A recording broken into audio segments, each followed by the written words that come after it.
Assalamualaikum warahmatullahi wabarakatuh. Perkenalkan, saya Fitri Ayatul Azlina, Nurse MKEP, salah satu dosen di jurusan keperawatan Fakultas Kedokteran dan Ilmu Kesehatan Universitas Lambung Mangkurat. Pada kesempatan ini saya akan menjelaskan mata kuliah yang saya ampu, yakni keperawatan kesehatan reproduksi. Video ini bertujuan untuk memenuhi salah satu persyaratan dalam sertifikasi dosen 2025 dalam pernyataan diri dosen unjuk kerja Tridharma Perguruan Tinggi atau yang disingkat dengan PDD UKT-PT dalam aspek pengajaran. Baiklah, saya akan menjelaskan terkait mata kuliah yang saya ampu, yakni keperawatan kesehatan reproduksi. Mata kuliah ini mengacu pada prinsip DIA, yakni Delivery, Interaction, dan Assessment. Delivery terdiri dari deskripsi mata kuliah, capaian pembelajaran, materi pembelajaran, serta metode pembelajaran. Adapun interaction merupakan strategi pembelajaran interaktif selama di kelas. Assessment merupakan sistem penilaian mata kuliah. Mata kuliah keperawatan kesehatan reproduksi merupakan mata kuliah wajib di semester 4 dengan jumlah SKS sebanyak 3 SKS yang terdiri dari 1 SKS teori dan 2 SKS praktik. Mata kuliah ini membahas tentang upaya meningkatkan kesehatan reproduksi perempuan usia subur, ibu hamil, melahirkan, nifas, di antara dua masa kehamilan dalam kondisi beresiko, dan masalah-masalah yang berhubungan dengan gangguan sistem reproduksi dengan penekanan pada upaya preventif dan promotif yang menggunakan pendekatan proses keperawatan serta memperhatikan aspek legal dan etis di tatanan klinik maupun komunitas. Adapun capaian pembelajaran mata kuliah ini adalah sebagai berikut. Yang pertama, CPMK 1. CPMK 1, mahasiswa mampu memahami patofisiologi dan penata laksanaan, pemeriksaan penunjang dan implikasi terapi dalam keperawatan terkait masalah-masalah kesehatan wanita pada masa reproduksi. CPMK 2, mahasiswa mampu menerapkan asuhan keperawatan sistem reproduksi. CPMK 3, mahasiswa mampu menerapkan sistem layanan kesehatan untuk pasien pada sistem gangguan sistem reproduksi melalui rujukan, PMO, GAKIN, Jamkesmas. CPMK 4, mahasiswa mampu melakukan pengkajian dan promosi kesehatan wanita. CPMK 5, mahasiswa mampu menganalisis upaya-upaya pencegahan primer, sekunder, dan tersier pada sistem reproduksi. CPMK 6, mahasiswa mampu menganalisis tren dan isu keperawatan maternitas terkait masalah-masalah kesehatan wanita. CPMK 7, mahasiswa mampu menganalisis evidence-based practice dalam keperawatan maternitas.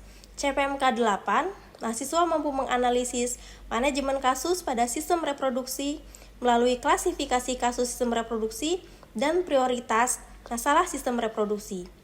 Dan terakhir adalah CPMK 9, mahasiswa mampu melakukan prosedur pemeriksaan kesehatan reproduksi. Adapun metode pembelajaran pada mata kuliah ini menggunakan metode flipped classroom, project-based learning, collaborative learning, dan case study. Bahan kajian pada mata kuliah ini meliputi patofisiologi dan penata laksanaan, pemeriksaan penunjang dan implikasi terapi dalam keperawatan terkait masalah-masalah kesehatan wanita pada masa reproduksi, di mana salah satu nanti di dalamnya adalah keganasan organ reproduksi yang akan saya tampilkan pada video ajar terkait kanker serviks. Yang kedua, asuhan keperawatan sistem reproduksi. Yang ketiga, sistem layanan kesehatan untuk pasien dengan gangguan sistem reproduksi. Yang keempat, upaya-upaya pencegahan primer, sekunder, dan tersier pada sistem reproduksi. Yang kelima, tren dan isu keperawatan maternitas terkait masalah-masalah kesehatan wanita. Dan yang keenam, evidence-based practice dalam keperawatan maternitas. Referensi menjadi acuan pada mata kuliah ini terdiri dari referensi utama dan referensi pendukung. Dalam referensi utama, itu menggunakan textbook yang berkaitan dengan keperawatan maternitas, sedangkan untuk referensi pendukung menggunakan artikel-artikel yang berkaitan dengan keperawatan maternitas sendiri, di mana salah satu artikel penelitiannya adalah penelitian saya terkait dengan kanker serviks. Penilaian pada mata kuliah ini terbagi menjadi 3 penilaian. Penilaian yang pertama, nilai kuliah 1 SKS diambil sebanyak 40%, nilai praktikum 1 SKS diambil sebanyak 30% dan nilai praktik lapang 1 SKS diambil sebanyak 30%. Demikian penjelasan singkat mata kuliah keperawatan kesehatan reproduksi. Berikut cuplikan proses pengajaran di kelas dengan topik kanker serviks. Selamat menyaksikan. Assalamualaikum warahmatullahi wabarakatuh.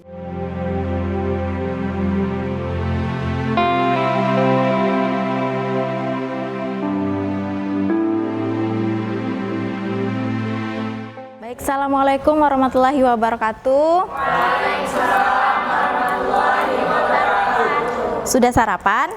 Sudah. Ya, gimana kabarnya hari ini? Alhamdulillah.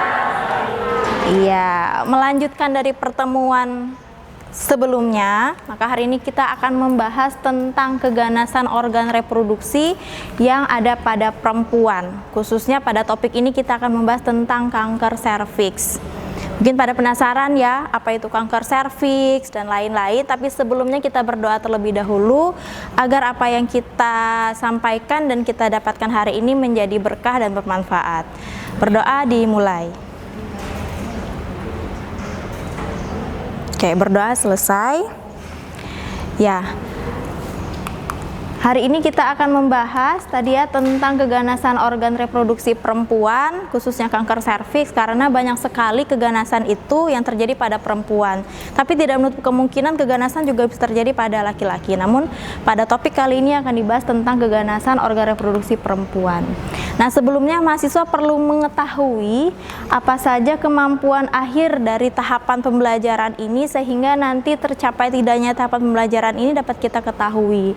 Yakni pertama itu mahasiswa mampu melakukan asuhan keperawatan pada wanita usia subur, usia reproduksi, pasangan usia subur, wanita dalam masa childbearing, hamil melahirkan dan setelah melahirkan, dan kondisi beresiko yang berhubungan dengan gangguan sistem reproduksi yang khususnya hari ini akan kita bahas dalam topik kali ini. Dan itu baik dari tatanan klinik maupun komunitas. Kemudian dari sub CPMK-nya nanti mahasiswa bisa menjelaskan kembali apa saja patofisiologinya, pemeriksaan penunjangnya, implikasi dalam masalah-masalah kesehatan reproduksi perempuan. Nah, sekarang kira-kira pada kenal nggak siapa ini? Ada yang tahu nggak ini siapa? Julia Perez.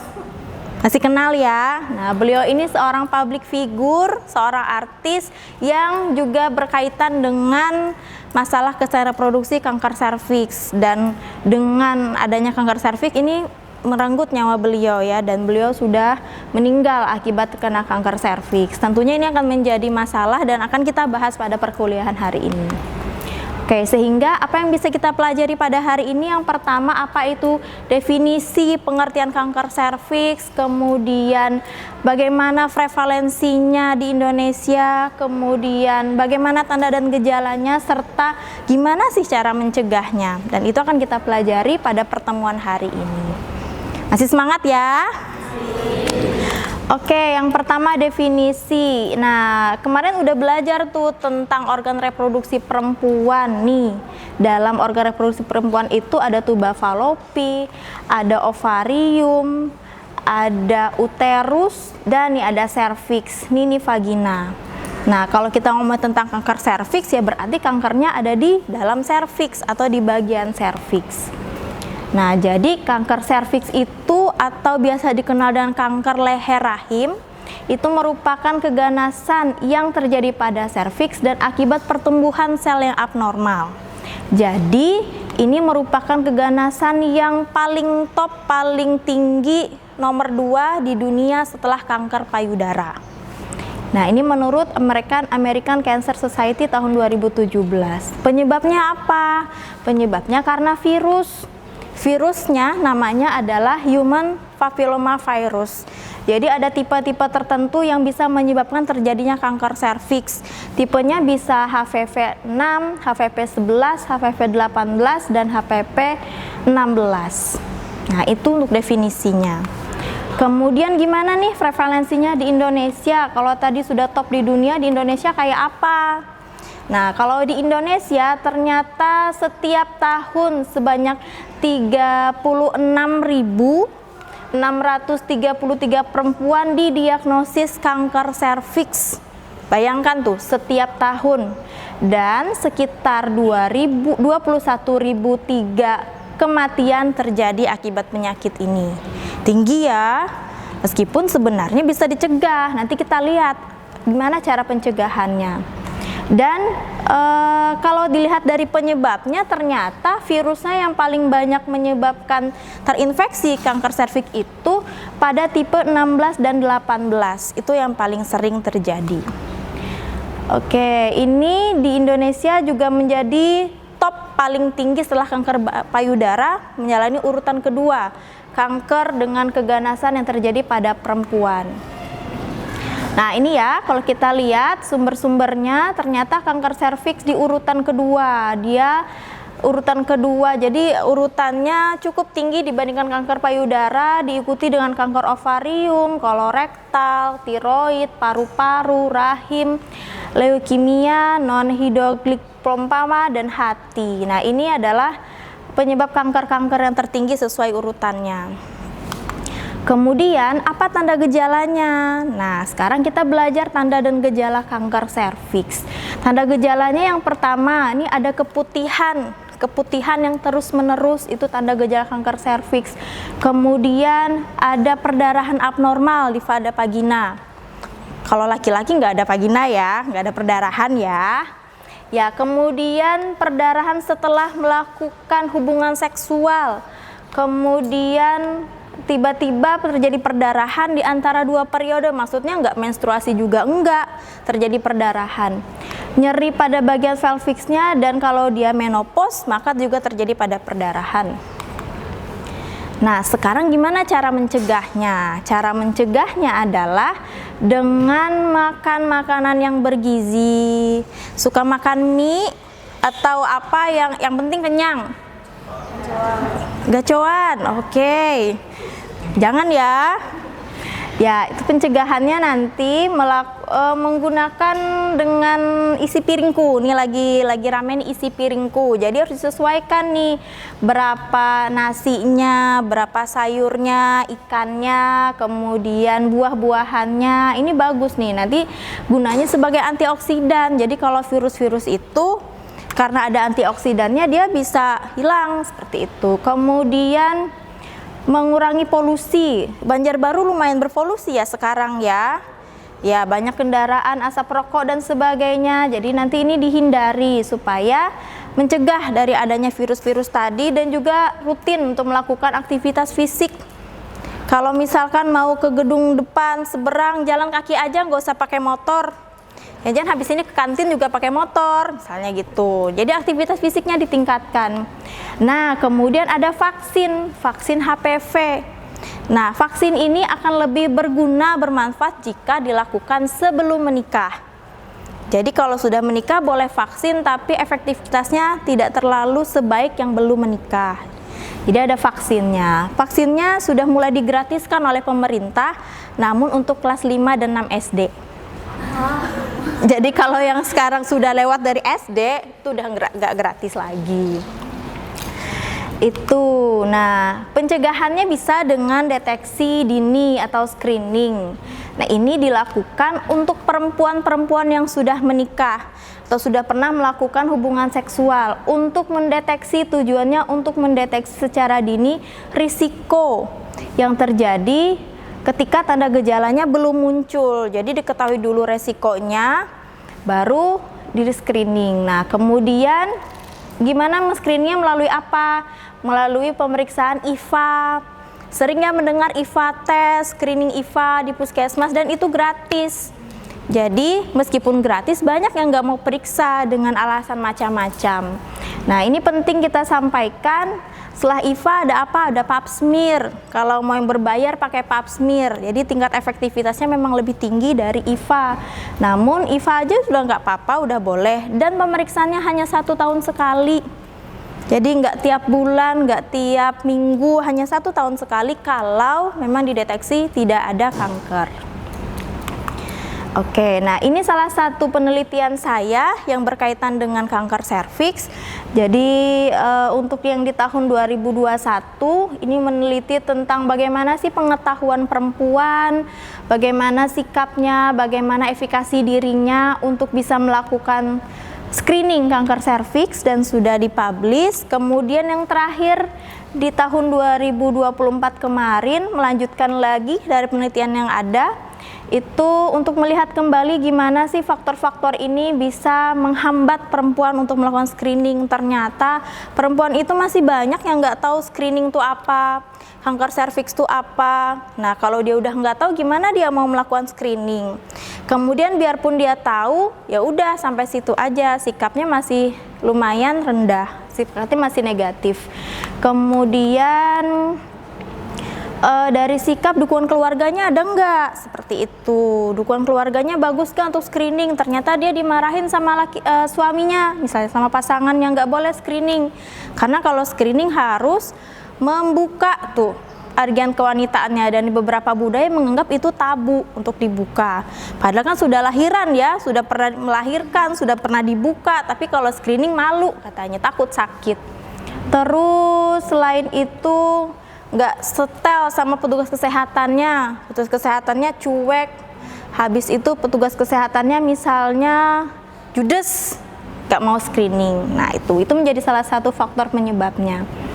Nah jadi kesimpulannya adalah bahwa sebenarnya kanker serviks ini suatu keganasan yang terjadi pada perempuan, tapi ironinya keganasan itu bisa dicegah. Nah sudah bisa dicegah, namun angka kematiannya, angka kesakitannya itu masih cukup tinggi. Kemudian tanda gejalanya itu tidak diketahui secara awal, namun kita bisa mengetahuinya bahwa kita terkena atau tidak itu melalui screening. Mungkin kita akan diskusi setelah ini. Ini dari topik hari ini, kira-kira ada yang ingin ditanyakan terkait materi kita hari ini? Ya. Ya, silahkan berdiri ya. Sebutkan nama. Baik, perkenalkan, nama saya Skalina Putri Zulkaida. Terima kasih atas penjelasan Pian tadi. Jadi Ulun ada yang ingin Ulun tanyakan ke Pian untuk memperdalam pengetahuan kami semua di sini. Jadi apakah ada perbedaan cara mencegah antara yang sudah menikah maupun yang belum menikah gitu, Nars? Mungkin untuk yang belum menikah, mungkin apakah ada screening tersendiri seperti itu? Untuk yang sudah menikah, apakah ada selain cara mencegah yang pap smear dan IVA test itu, Nars? Oke, good. Ya, terima kasih atas pertanyaannya ya. Atau kita tampung dulu, mungkin ada lagi yang ingin bertanya? Siapa? Oke, silakan sebutkan namanya ya. Baik Nars, perkenalkan nama Ulun Alfiana Safira. Terima kasih Nars atas kesempatannya dan penjelasan Pian tadi. Tadi Pian sudah menjelaskan mengenai tanda dan gejala kanker serviks. Nah pertanyaan Ulun, jika seseorang ini mengalami kanker serviks, apakah ada tanda gejala lain tertentu yang biasanya akan muncul dan juga bisa dirasakan oleh tubuh secara langsung tanpa melakukan pemeriksaan? Mungkin itu saja Nurs. Terima kasih. Good. Thanks ya untuk pertanyaannya. Terima kasih untuk pertanyaannya ya. Menjawab pertanyaan yang pertama tadi, gimana sih pencegahan kanker serviks? Padahal tadi kan udah dijelaskan ada beberapa macam pencegahan tuh. Nah, pencegahan kanker serviks ini yang pertama itu bagi yang sudah menikah, itu yang paling direkomendasikan adalah terkait dengan pemeriksaan IVA, kemudian pap smear, ada juga pemeriksaan DNA test, itu juga bisa dilakukan pemeriksaan. Nah, bagi yang belum menikah, itu ada yang namanya vaksin HPV, dan itu sangat-sangat direkomendasikan bagi perempuan yang belum melakukan aktivitas seksual atau yang belum menikah, dan tingkat keefektivitasannya tuh cukup tinggi. Namun memang saat ini pemerintah hanya mampu menggratiskan di usia kelas 5 dan 6 SD. Nah, gimana kalau misalnya yang sudah kuliah kayak gini? Bisa, tapi berbayar, dan memang kalau yang namanya vaksin cukup mahal ya. Jadi satu kali vaksin itu di kisaran 2.500.000 sampai 3 juta untuk satu kali vaksin. Dan vaksin HPV itu termasuk yang ada beberapa kali tahapannya vaksinnya. Jadi sebenarnya ini bisa saja namun nabung untuk bisa vaksin karena memang ini investasi kesehatan ya, investasi kesehatan jangka panjang dan kita tidak, dan nanti akan saya lanjutkan dengan pertanyaan kedua, kenapa harus vaksin, kenapa harus screening. Oke, mungkin barangkali itu dulu dari pertanyaan pertama. Oke, jelas ya. Oke, melanjutkan dari pertanyaan kedua. Tadi pertanyaan kedua, kalau misalkan ada nggak tadi tanda gejala ya, tanda gejala yang dirasakan tubuh ketika tubuh itu terdeteksi kanker serviks. Nah, kanker serviks itu terjadi dia terpapar virus HPV tadi, terpapar saat ini, tapi gejalanya akan ditemukan 20 sampai 30 tahun yang akan datang. Jadi kalau paling cepat 10 tahun sampai 15 tahun baru ketahuan. Nah, jadi kalau ibaratnya kita ibaratkan bikin rumah, si kanker itu, si virus itu bikin pondasi dulu. Jadi ketika udah jadi rumah baru ada muncul gejalanya. Makanya kenapa harus screening? Di screening inilah diketahui bahwa seseorang itu terdeteksi tanpa gejala yang pasti. Jadi dia nggak mengalami gejala, dia kemudian nggak merasa terjadi perdarahan, tapi kalau udah mulai ke stadium yang lebih lanjut, biasanya gejala yang muncul di awal kali itulah keputihan yang banyak dan terus menerus. Itu. Nah, makanya kanker serviks ini kalau udah dalam stadium lanjut susah diobati. Tapi kalau udah stadium awal dia nggak ada gejala. Nah, gejalanya atau penyakitnya hanya bisa kita ketahui ketika seseorang itu melakukan screening. Nah, screening inilah ketahuannya. Kalau di screening kemudian diketahui terjadi kanker, maka pengobatannya akan lebih efektif seperti itu.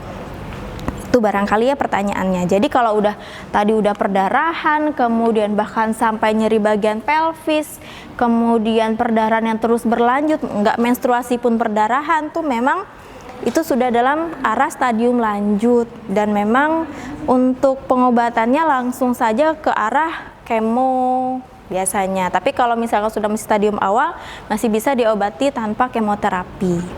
Gitu ya jawabannya. Oke, ada yang ditanyakan lagi?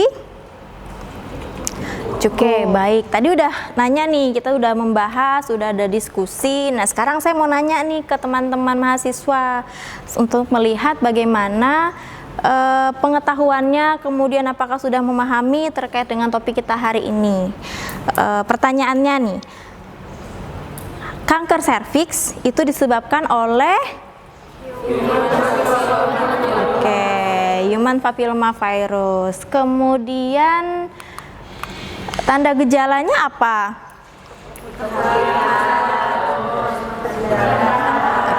Keputihan, perdarahan abnormal ya. Kemudian yang terakhir, pencegahannya yang paling mudah, murah dan direkomendasikan oleh pemerintah kira-kira apa?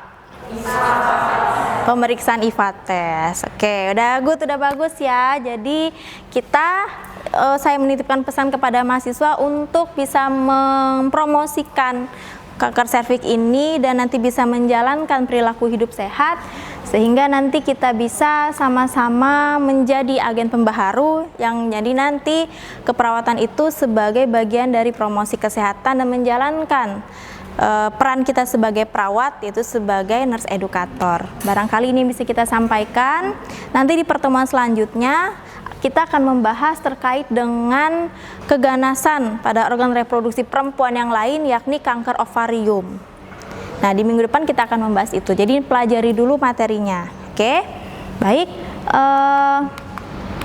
Ini untuk referensinya yang nanti bisa teman-teman lihat dan mungkin pelajari kembali.